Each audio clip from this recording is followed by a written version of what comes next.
Chiknayakanahalli town Tinam ಶ್ರೀಭವನದಲ್ಲಿ taluk ಮಟ್ಟದ ಎಲ್ಲಾ ಅಧಿಕಾರಿಗಳೊಂದಿಗೆ ಜೆಡಿಎಸ್ ಶಾಸಕಾಂಗ ಪಕ್ಷದ ನಾಯಕರು, ಜನಪ್ರಿಯ ಶಾಸಕರಾದ ಶ್ರೀ ಸುರೇಶ್ ಬಾಬು ಸಿಬಿರವರು ಜನಸಂಪರ್ಕ ಸಭೆಯಲ್ಲಿ ರೈತರು ಮತ್ತು ಸಾರ್ವಜನಿಕರ ಕುಂದುಕೊರತೆಗಳನ್ನು ಆಲಿಸಿ, ರೈತರ ಅಹವಾಲುಗಳನ್ನು ಸ್ವೀಕರಿಸಿ, ಹಲವು ಸಮಸ್ಯೆಗಳನ್ನು ಸ್ಥಳದಲ್ಲೇ ಬಗೆಹರಿಸಿ, ಇನ್ನು ಕೆಲವು ಅರ್ಜಿಗಳನ್ನು ಸಂಬಂಧಪಟ್ಟ ಅಧಿಕಾರಿಗಳಿಗೆ ಪಿಡಿಎಫ್ ವಾಟ್ಸಪ್ ಮೂಲಕ ವರ್ಗಾವಣೆ ಮಾಡಲಾಗುತ್ತದೆ. ಇದಕ್ಕೆ ಮುಂದಿನ ಸಭೆಗೆ ಅದರ ಮಾಹಿತಿ ನೀಡಬೇಕು ಎಂದು ತಿಳಿಸಿ, ಹಲವು ಬಡವರಿಗೆ ರೇಷನ್ ಕಾರ್ಡ್ಗಳನ್ನು ವಿತರಿಸಿ, ಹಲವು ಯೋಜನೆಗಳ ಅಡಿಯಲ್ಲಿ ಅರ್ಜಿ ಸಲ್ಲಿಸಿದ ಫಲಾನುಭವಿಗಳಿಗೆ ಮಂಜೂರು ಪತ್ರ ವಿತರಿಸಿ, ಇನ್ನು ಮುಂದೆ ವಿಧವಾ ವೇತನ, ವೃದ್ಧಾಪ್ಯ ವೇತನ, ಅಂಗವಿಕಲರ ವೇತನಗಳಿಗೆ ಅರ್ಜಿ ಸಲ್ಲಿಸುವವರು ಕುಂದುಕೊರತೆ ಸಭೆಗೆ ಬಂದು ಅರ್ಜಿ ನೀಡಿ ಒಂದೇ ವಾರದಲ್ಲಿ ಮಂಜೂರು ಪತ್ರ ನೀಡಲಾಗುವುದು ಎಂದು ಸಾರ್ವಜನಿಕರಿಗೆ ತಿಳಿಸಲಾಯಿತು.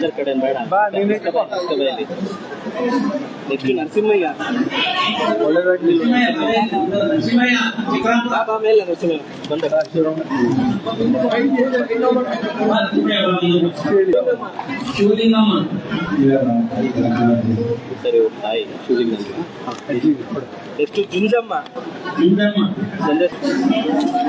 ಎಷ್ಟು ಜುಂಜಯ್ಯ ಯಾಕೆ ಮಾಡಿಸ್ಕೊಳ್ಳಿಲ್ಲ? ಯಾಕೆ ಮಾಡಿಸ್ಕೊಂಡಿರ್ಲಿಲ್ಲ ಇಷ್ಟು ದಿವಸ?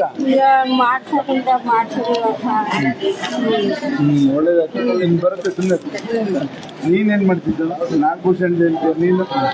ಬಸಪ್ಪರ ಮಗಳು. ಬಸಪ್ಪರ ಮಗನೇ. ನಾನೇ ಬಸಪ್ಪರ ಮಗನೇ. ಒಳ್ಳೇದಾಗ್ಲಪ್ಪ. ನಿನ್ನ ಆಶೀರ್ವಾದ.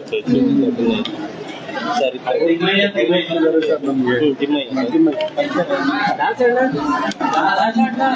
ಕಣ್ ಕಾಣಲ್ವಾ? ಮೂಡ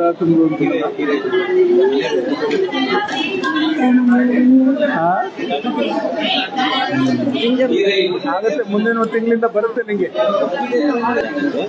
ಸರಿ ಮೇಡಮ್, ಸರಿ ಮಾಡ್ತಾ ಇರ್ಲಿಲ್ಲ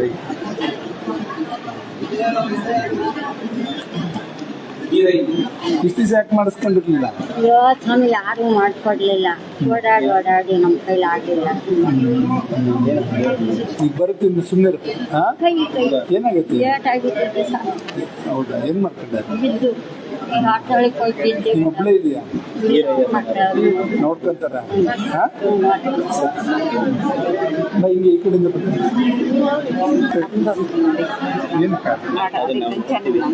ಇಟ್ಕೋ, ನಿನ್ಗೆ ನೋಡ್ತೀವಿ ಪೆನ್ಷನ್ ಅದನ್ನೇ ಅವನದು. ಆಮೇಲೆ ದಾಖಲೆ ನೋಡ್ಕೋತಾರೆ. ತಗೊಂಡು ಕೊಡು ಕಾತುಂದು ಮೊಮ್ಮಗಳು ನಿಲ್ಸು ಕರಿ ಹೋಗ್ಬಿಟ್ರು ಬಿಡಪ್ಪ.